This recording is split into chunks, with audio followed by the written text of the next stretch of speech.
naiiyak ako. Hindi ko ba, 3 years na ako dito eh. I mean, ganito naman talaga 'no, parang sepangs lang 'to. Alam kong sepangs lang 'to pero siyempre naiiyak pa rin ako. Ise-send ko na yung last patient ko. Sana gumaling ka, sana ma-approve 'to ni Doc. Kasi alam kong mahal yung healthcare sa Amerika. Pero actually doon din ako papunta. Papunta na ako ng Amerika. Doon din ako magwo-work sa bedside. So alam ko yung mga cases ng mga inpatients based sa mga trabaho ko ngayon. Meron akong visibility.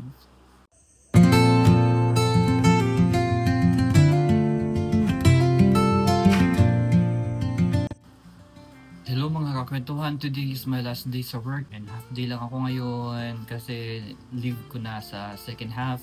This is my life as a work from home nurse. Tinatawag din kami na digital nurse, minsan soft nurse or nasa soft nurse industry, utilization management nurse at kung ano-ano ba. And this is my life as a nurse working from home. Ano bang ginagawa namin mga nurses dito sa work na to?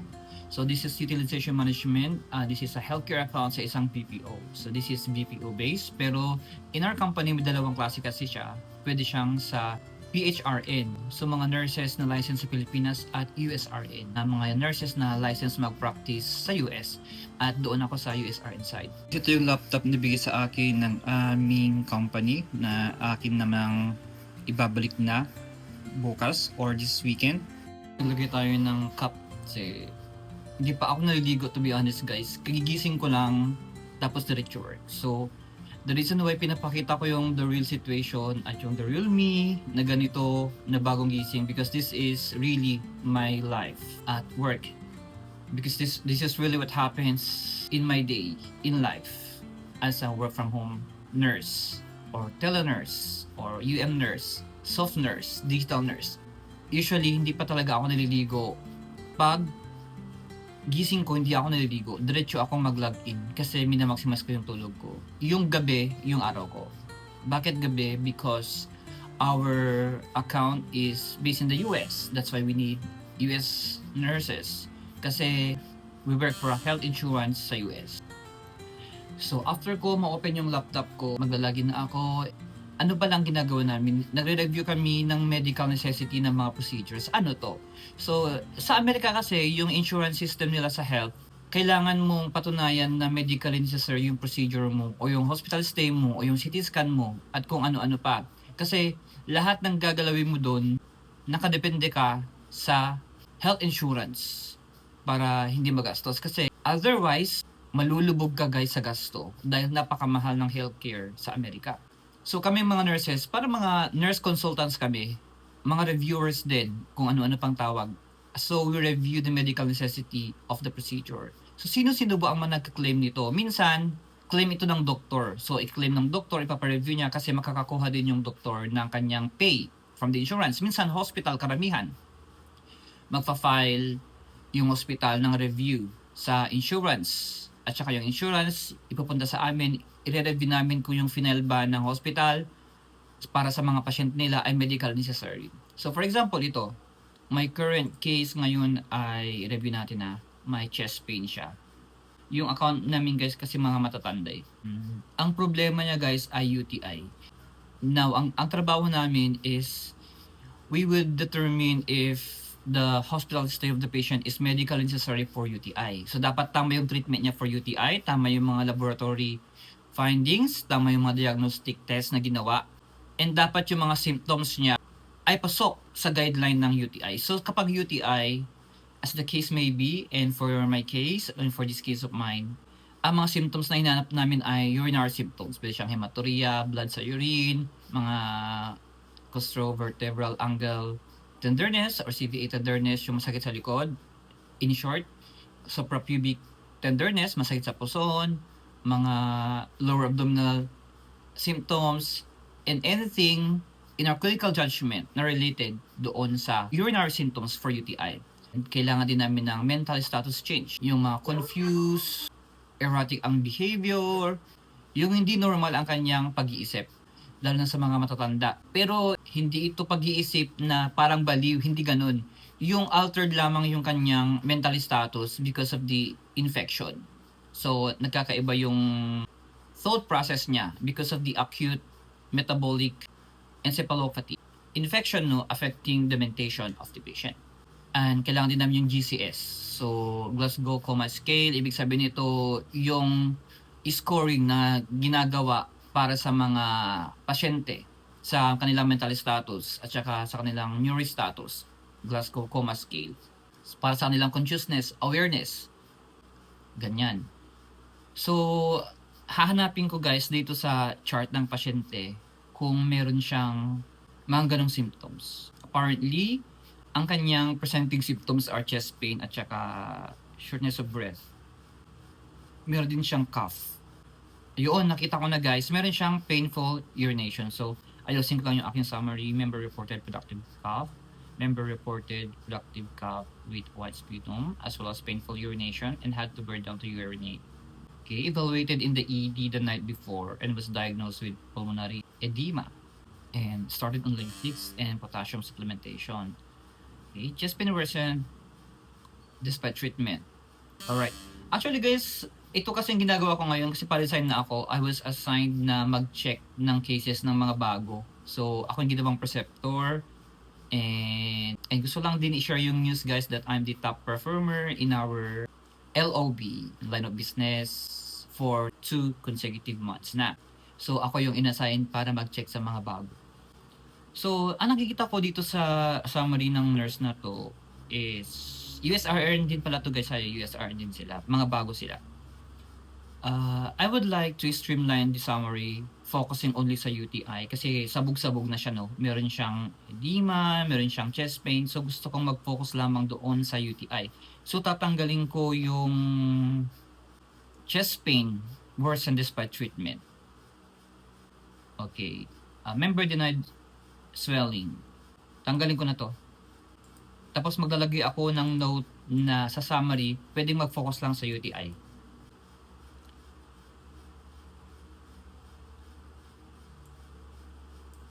Ayan, so in the ED nitrites in UA was found. Ayan, dito rin guys sa UTI, kailangan naming malaman if yung urinalysis niya ay may mga signs of UTI. For example, meron kaming 3 elements doon, nitrite, dapat positive siya sa nitrite, dapat yung WBC count niya o yung mga parang nana or pus, WBC count niya ay 10 and above. Yes, 10 and above. At saka yung leukocyte esterase niya, mga WBC din to, mga signs of infection, ay meron dapat siya positive. So, kahit isa lang doon ang mag-positive, mamimit niya yung requirement for the urinalysis. Pero isang criteria yun lamang ang na-meet niya doon. Marami pang imimit. So, doon pa lang tayo sa symptoms, na-meet niya. Doon sa urinalysis, na-meet niya. So, maghahanap pa ako. So, naglagay din dito si nurse na Rosapine was started. Rosapine, ito ay ceftriaxone, IV ito, IV antibiotics. And then, naglagay siya ng BNP, which is for me, tatanggalin ko na to kasi hindi ito para sa UTI. This is for CHF. Okay, next na i-review ko doon sa patient is yung mga vital signs niya. Yung ginawa ng nurse, nilagay naman niya dito. Okay? So, doon na ako sa lab. So, ang hinahanap natin sa laboratory para sa UTI para ma-approve siya at babayaran siya ng insurance ay dapat meron siyang WBC. Ito yung WBC sa dugo. Hindi WBC sa ihi. Meron siya. Kaso lang, hindi nga na-meet yung threshold. Dapat more than 12 yung result. Ito kasi 6.8 lang. Tapos maglalagay ako ng notes dito sa nurse na to na wag siyang mag-over-document kasi wag nang ilagay yung mga hindi necessary na information kasi ito kasi kapag hindi namin ma-approve sa level namin, isa-send namin to sa doktor. Mga American doctors ang magre-review nito. So pag mali-mali yung mga documentation mo, sobra-sobra o kulang-kulang, minsan na-escalate din yung mga nurses. So nagre-report yung mga doktor. So dito, maglalagay ako ng note. You may document lab findings that are found in intercol. Ayan. So, intercol kasi guys yung gamit naming guideline sa aming review. So, this is a medical guideline Maraming klaseng guideline, merong Milliman, may Interqual, merong insurance own guidelines din, merong Evicor, iba't ibang klase guys yan ng mga guidelines. Depende kung anong gagamitin ng company. Okay, sabi ko dito, you may document laboratory findings that are found in the Interqual. So tanggalin ko na guys yung hemoglobin niya, sodium, glucose, potassium, BNP. Yan, hindi siya kailangan sa UTI. Tanggalin ko na to. You may also cluster the laboratory findings. You may also cluster the laboratory findings per group, like CBC, UA, Lights, CMP, etc. Okay, so wait lang, mayroon akong when. So this is WBC. Dapat magkasama sila ng platelet eh. Tapos, creatinine, yes, kailangan siya sa ating review. Creatinine, at total bilirubin, ayun, urinalysis, meron siya. So, positive siya for nitrites. Meron din siyang protein at glucose at blood. Pero tatanggalin ko to kasi hindi naman ito kailangan sa guideline, no? Urobilinogen, hindi ito kailangan sa guideline. It is not necessary. Ayan, so WBC, leukocytosterase, nitrites. So urine culture pending, very good. Then i-double check ko sa record niya kung na-document ba niya. So ang live ng taga-check ng case. So inahanap ko din guys yung lactic acid. Wala, mukhang wala siya. So carry lang yan. Saan na ba to? Sino ba pasyente to? Yan, ida-download ko yung records niya. Ngayon guys, susunod ida-download ko na yung records niya para ma-verify ko yung mga nilagay ni nurse, kung tama ba, kung meron ba siyang na-miss. Tapos sa ED intervention, kailangan na din namin ilagay ito. Ayan, na-open ko na yung records ng pasyente. And sa work pala namin guys, very strict ang gatekeeping namin sa mga PHI or personal health information kasi talagang very big deal ito sa Amerika. Hindi dapat nalalaman yung mga private information ng aming mga pasyente. So, kapag nasa work from home ka, you need to undergo training for HIPAA law. At saka iba't iba pang training para ma-secure yung privacy ng iyong working space. So, you need a private room. Dapat hindi siya nakaharap sa anumang open space na may access ang ibang tao. And this is a measure of integrity kung paano mo siya gagawin. Basta, bawal mag-leak ang mga information sa lahat ng nire-review mo. And in our system, meron din kami sariling system na kami-kami lang yung nakaka-access. So, hindi siya ganun. So, ganun siya ka-stricto. And sometimes we also operate under codes. May mga codes, may mga case numbers. Para instead na i-identify namin yung pasyente, yung mga case numbers at mga codes ang gagamitin namin para i-process namin yung mga insurance claims ng mga hospitals. So, dito tayo ngayon sa laboratory, no? I-check namin yung ano. So, may 277 pages yung record ng pasyente na to ngayon. Kailangan kong malaman yung date ng kanyang presentation sa ED o sa ER. September pa yung patient na to. So, noong 9/17, yung patient na to nag-present sa ED. Yung nurse naglagay pa siya ng auto supplementation at 2 liters Lasix. Para sa akin, hindi na to kailangang ilagay. Kasi we need to check it, no? Kasi focus tayo sa UTI. Ayan. Na-correct ko na to dati yung nurse na to. So parang yung mga feedback ko sa kanya, in-apply na niya. So naglagay na siya ng driving diagnosis which is UTI. Kasi sa isang pasyente guys, kapag inpatient ka, napakarami niyang mga diagnosis. So ano ba doon yung treat mo? Sa review kasi guys, kapag i-review na namin yung medical necessity, dapat i-determine namin guys yung pinaka-driving diagnosis that prompted the patient to be admitted for hospital stay. So, doon natitest ang aming clinical judgment. Minsan kapag bago ka pa doon, ang hirap-hirap mag-determine at mag-decide. Kasi we are more on the clinical judgment kasi guys sa work namin. And hindi lang clinical judgment, isang complex decision making para sa mga cases namin. Kasi for example, yung claim is 1 million. Alam nyo guys, meron na akong claim na 25 million pesos. In pesos na ha, kinonvert ko siya. 25 million pesos. So, ka-approve yung case guys. And in-approve ko siya. Kasi, approvable naman siya. And ganoon ka crucial yung decision making process namin. Kapag ma-miss mo yung napakaliit na information na yun, hindi mo siya mahanap sa records, imagine mo yung magbabayad yung pasyente ng 25 million pesos. In pesos na, pero dollars doon. Pero kinonvert ko sa US, sa peso dito. Yun, so ganun ka-importante yung ka-crucial guys yung decision making process namin. So I approve the case kasi nahanapan ko ng mga details na magpapa-approve sa case. At of course, supported din siya ng medical guidelines. So, ganun siya ka-importante guys ang aming decision making. Pero naglagay din si nurse dito ng coronary artery disease at saka pulmonary edema. Tanggalin ko na to kasi dapat isa lang ang driving diagnosis. Let's use our clinical judgment. And iaangkla natin yung review natin doon sa UTI. Okay, sa PE naman, I'll check the physical exam.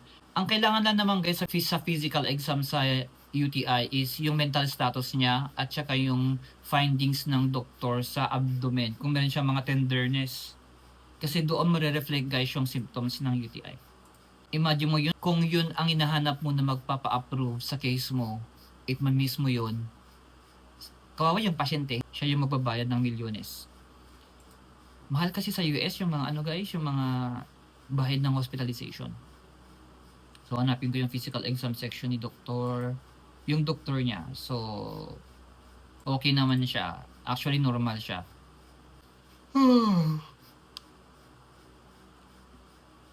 Medyo matagal yung pasyente. 1, 2, 3, 4, 5, 6, 7 days siya sa hospital na confined.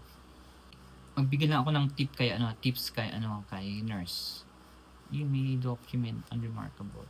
You may focus your documentation based on the details provided or details asked in the guideline for UTI episode day 2. Nag-email sa akin yung isang nurse. So noted daw yung mga suggestions ko. Ay na-play na niya. Actually, nag-inquire siya sa akin bakit daw ganun yung situation yung tinuro ko. So, in-explain ko sa kanya yung process. Anyway, it's a complicated process. Mahirap din siya intindihan ng layman. Email siya sa akin na balik ako sa isa pang nurse na tinutulungan ko para mag-improve. Tinutulungan natin sa preceptorship. So, sabi ko, you may focus your documentation based on the details as in the criteria for urinary tract infection, episode day 2. So, okay lang. Kabisado ko na kasi to guys Kabisado ko na kahit nakapikit na ako, alam ko na yung mga hahanapin kong mga details. Paulit-ulit lang yan guys. Mabilis na lang. So, alam ko na yung mga hinahanap kong mga details. Kahit hindi ko natitignan yung medical guidelines. Pag sinabing UTI, okay, ito yung mga kailangan. Ito yung mga details na kailangan ko. Ito yung magpapa-approve. Ito yung mga gamot, mga laboratory, mga symptoms na kailangan ko para ma-approve yung case. Na kapag wala ang mga ito, send to MD. Ganun lang. So, kabisado na natin siya. Pati guys, yung mga treatment, alam ko na. Yung mga laboratory findings na expected, alam ko na rin. Kabisado na. Based sa guideline. Pero sa Pilipinas kasi iba Di ba? Parang, minsan physical exam lang yan. Uy, masakit yung puson. Or magpa-urinalysis lang yan. Pag na-positive yan ng WBC, antibiotics agad. Dito sa Amerika, hindi. Napaka-stricto nila kapag i-confine mo yung pasyente for UTI. Sa Pilipinas kasi, based on my experience sa clinical setting, kapag, for example, too numerous to count yung kanyang WBC sa urinalysis, kahit bata pa yan, at kapag nag-fever yan na mataas, i-confine yan para mag-IV antibiotics, wala nang etche.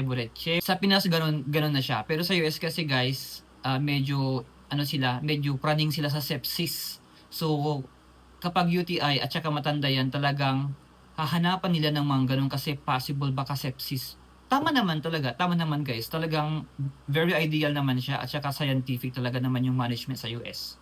Tapos ko nang i-review itong UTI case na to and unfortunately hindi natin siya pwedeng i-approve because una, hindi niya na-meet yung SIRS criteria na tinatawag. So, Systemic Inflammatory Response Syndrome, hindi niya na-meet yun. So, wala siyang fever, wala siyang increased heart rate, wala siyang increased at sustained na respiratory rate. And yung WBC niya, hindi siya elevated. Imagine mo yun, hindi natin siya ma-approve dahil wala yun, no? Eh sa Pilipinas, urinalysis lang na maraming WBC, pwede na siyang i-confine. Tapos babayaran siya ng PhilHealth. 'Di ba? Sometimes naisip ko din, mas maswerte tayo sa Pilipinas kasi hindi ganito ka-stricto. Kasi yung healthcare natin is state funded under PhilHealth. Dito kasi private Private insurers yung kanilang mga healthcare insurance providers. Kumuha ako ng kape. It's time for coffee. Anong oras na ba ngayon? Time check. Kumain na ako ngayon. Kumuha ako ng kape. Tapos, anong oras na ngayon? 8:15 AM CST na guys. At saka 10:15 na sa Pilipinas. Wait lang, yung SME ko nag-message sa akin. Sorry, ka-chat ko yung SME ko. Tapos, sabi niya sa akin, medyo sentimental sa akin yung day na to.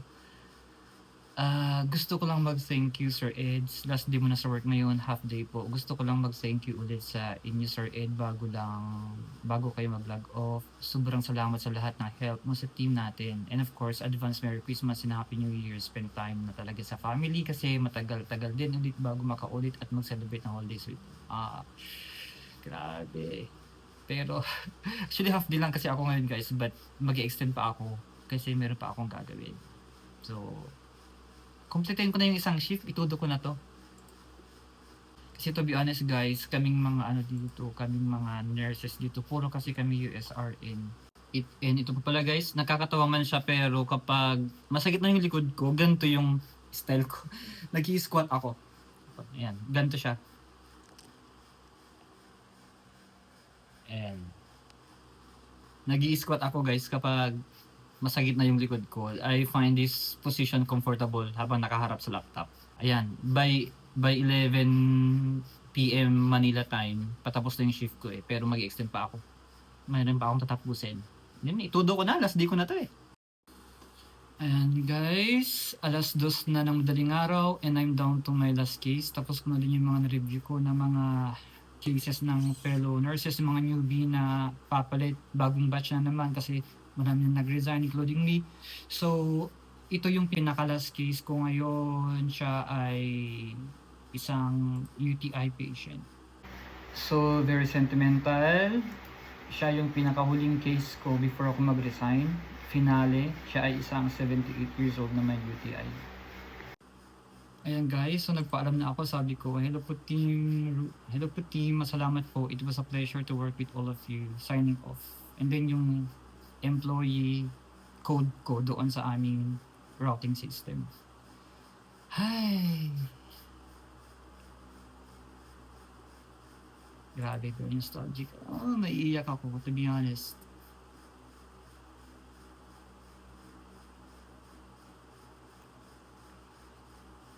And so, isisend ko na.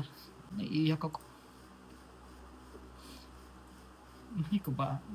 3 years na ako dito I mean, ganito naman talaga no, parang sepangs lang to. Alam kong sepangs lang to pero syempre naiiyak pa rin ako. Isasend ko na yung last patient ko. Sana gumaling ka. Sana ma-approve to ni Doc. Kasi alam kong mahal yung healthcare sa Amerika. Pero actually, doon din ako papunta. Papunta na ako ng Amerika. Doon din ako mag-work sa bedside.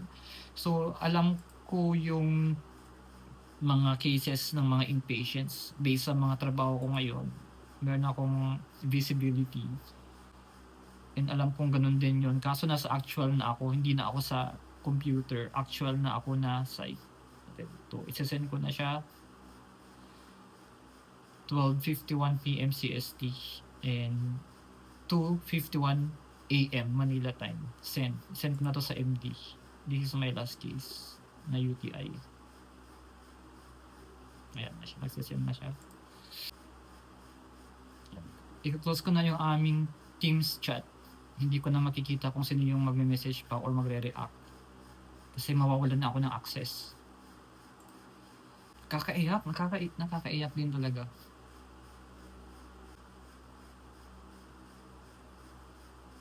Last na to. Ito na yung pinaka-last ko.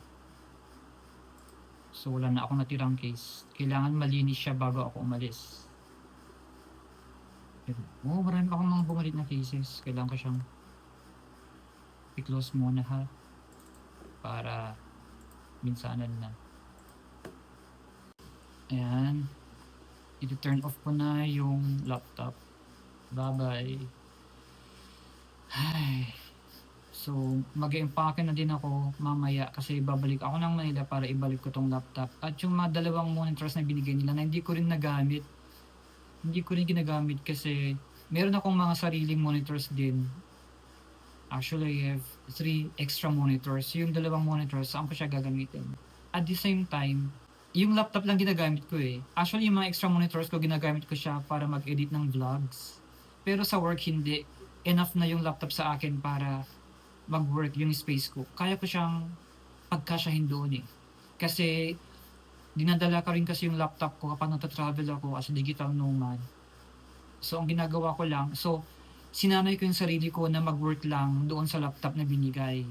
Pero yung mga workmates ko guys, may kanya-kanya silang mga extra monitors na dala-dalawa. So, malaki yung table nila. Pero ako talaga, I trained myself to work in that laptop.